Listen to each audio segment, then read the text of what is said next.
Hello and welcome back, dear students. Today we start with our civics session. Lesson 5 Women Change the World, Part 2.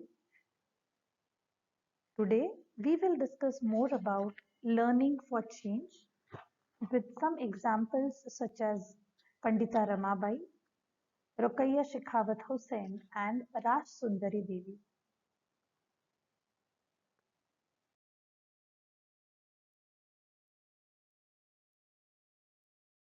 Learning for a change.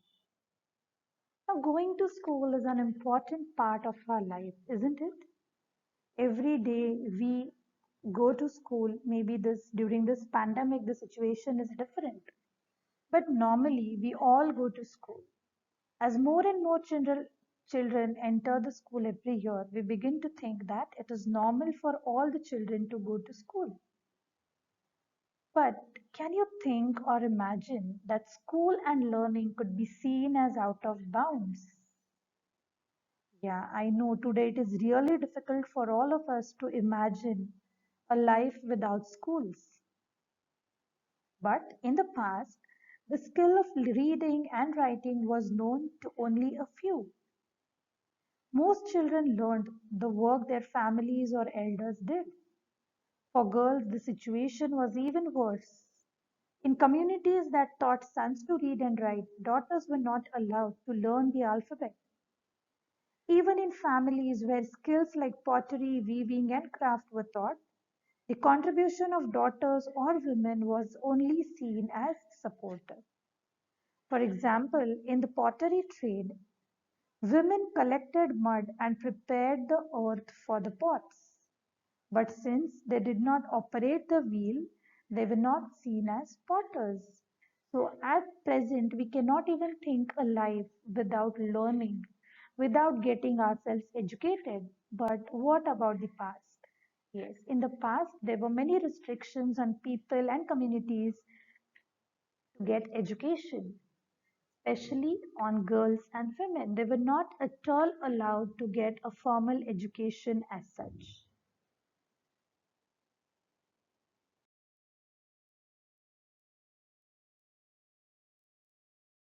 So, around the 19th century, we come across many new ideas about education and learning, which started emerging with the efforts of so many different people.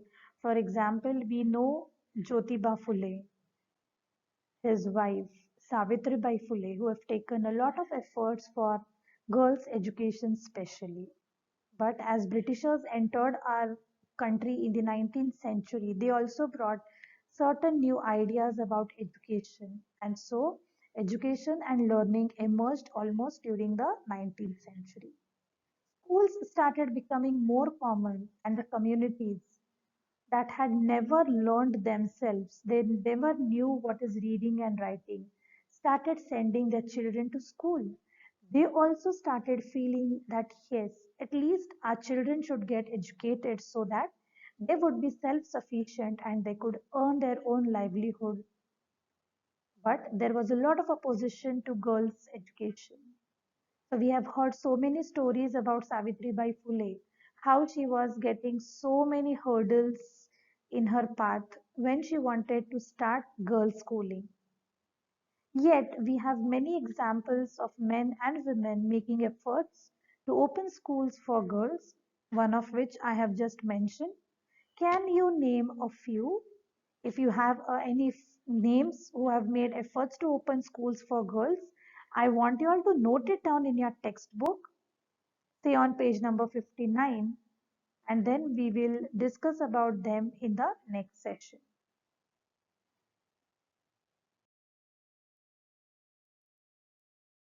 So now let us talk about the women who supported women's education as well as trained women in different occupational skills. Yes, Pandita Ramabai. So Pandita Ramabai, years 1858 to 1922, you can see her picture here along with her daughter Manorama. Now here Ramabai actually was a person who has championed the cause of women's education a person who has struggled a lot towards women's education and upliftment. Although she herself never went to a formal school, but she learned to read and write from her own parents. Even in those days when girls' education was seen to be an inferior thing or it was not encouraged, Pandita Ramabai's parents have made her learn how to read and write. The title Pandita was given to her because she was well versed in Sanskrit. She could read and write Sanskrit very well. It was a very remarkable achievement in that time period when such things were not allowed for women. Later, she has also started a mission in Khedgaon near Pune in the year 1898, where she tried to uplift the widows and poor women by encouraging not only to become literate but to be independent. So, as I mentioned, here she taught a variety of skills to these women, right from carpentry to running a printing press. Generally, these skills, which were not usually associated with the women of the society. And yes, even today, I guess girls are not encouraged to take up these skills as their vocations.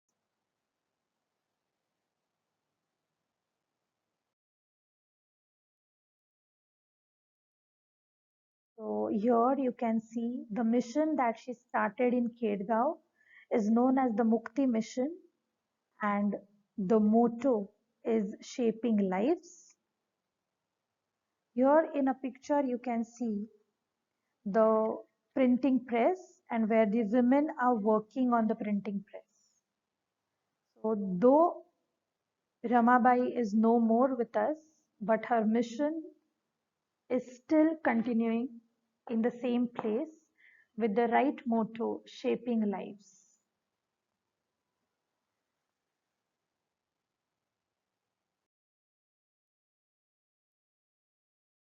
Now let's move on to the next part where we talk about Rash Sundari Devi. Rash Sundari Devi, who was born in West Bengal. At the age of 60, she wrote her autobiography in Bangla with the title Amar Jivan, which is the first known autobiography written by an Indian woman. Rash Sundari Devi was a housewife from a rich landlord's family. And at that time, it was believed that if a woman learned to read and write, she would bring bad luck to her husband and become a widow. Despite of all this, she taught herself how to read and write in secret well after her marriage. She would start working at dawn and still maybe beyond midnight also she would sit and she would try to learn the alphabets. She would learn to read and write the religious manuscripts. So earlier she made an effort to read the religious manuscripts. She says that I was unlucky. In those days, women were not getting education. They were not sent to schools. But then later, slowly and gradually, she dreamt of reading certain religious scriptures, one of which is the Chaitanya Bhagavat, the life of a saint. It was so that she used to hide certain pages, secretly take those pages from her son's books and try to learn the different alphabets, practice it very well. So after practicing the different alphabets, their sounds, she also tried to match the words with those that she would hear in the daily course. With a lot of efforts, care, and over a long period of hard work, she learned how to read. After learning the alphabet, Raj Sundari Devi was able to read the Chaitanya Bhagavat. Through her own writings, she also gave the world an opportunity to read about women's lives in those days. Raj Sundari Devi wrote about her everyday life experiences in detail in her book Amar Jeevan. At times there were days when she says, I did not have a moment's rest. No time even to sit down and eat. But she was so fascinated, curious, and eager to get educated. She wanted to learn those different alphabets that she has worked very hard, and she was able to write her own autobiography, though at the age of 60. So, as we all say, practice makes a man perfect, and there is no way to success but hard work. This is actually proven by Rash Sundari Devi. So, now quoting you one more example about a woman who struggled hard for getting educated was Rokeya Shekhawat Hussain, who was born into a rich family who owned a lot of land. She was a feminist thinker, writer, educationist, and a political activist from British India and present day Bangladesh. She is widely regarded as a pioneer of women's liberation in South Asia.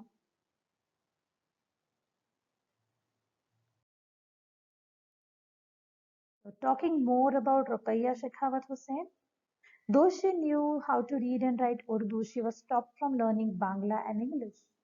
In those days, English was seen as a language which would give a lot of exposure to girls to new ideas and the westernized thoughts. And people thought like these ideas were not correct for them. Therefore, it was mostly boys who were taught to learn English. But still, Rokaiya made an effort to read and write Bangla and English with the support of her elder brother as well as an elder sister. She went on to become a writer also. She wrote a remarkable story titled Sultana's Dreams in the year 1905. She wrote this book or a story in order to practice her writing skills. What is this story all about? So the story goes like this. The story imagined a woman called Sultana who reaches a place called Ladyland, a place where women had the freedom to study, work, and even create inventions like controlling the rain from clouds and flying air cars. In this Ladyland, the men had been sent into seclusion, their aggressive guns and weapons of war defeated by the brain power of women. As Sultana travels in Ladyland with her sister Sarah, she awakes to realize that she was only dreaming. As we can see, at that time period, Rokaiya Shekhawat Hussain was dreaming of women flying planes and cars. That time when girls were being, they were not even allowed to get education. They were not even allowed to go to schools. This was the way in which education and learning changed Rokaiya's own life. So, when this was not even a dream of a girl in that time period, that yes, I would be allowed to go to school, Rokaiya has written such a beautiful story with all her dreams, all her imagination, with the empowerment of women. That is the central idea of Sultana's dreams, right? Where it would be a women dominated society. At present, we know there are women who fly planes, who drive cars. But around 2 centuries ago, this story, what she has written, a century ago, we can say exactly, it's actually recommendable work done by Rukaiya Shekhawat Hussain. But then, when she talks about the freedom of women, women empowerment, upliftment of women, she did not stop herself by writing the stories or getting herself educated, but she also opened a school for educating the girls.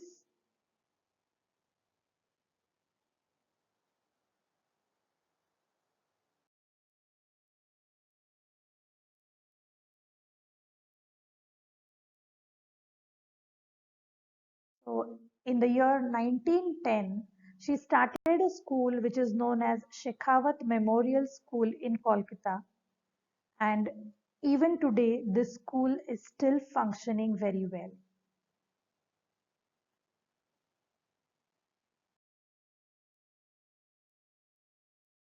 So this is all about the topics that I wanted to discuss with you all today. Till we meet for the next time, do read whatever we have covered. If any doubts, any queries, surely get back to me. Thank you. Take care and bye bye.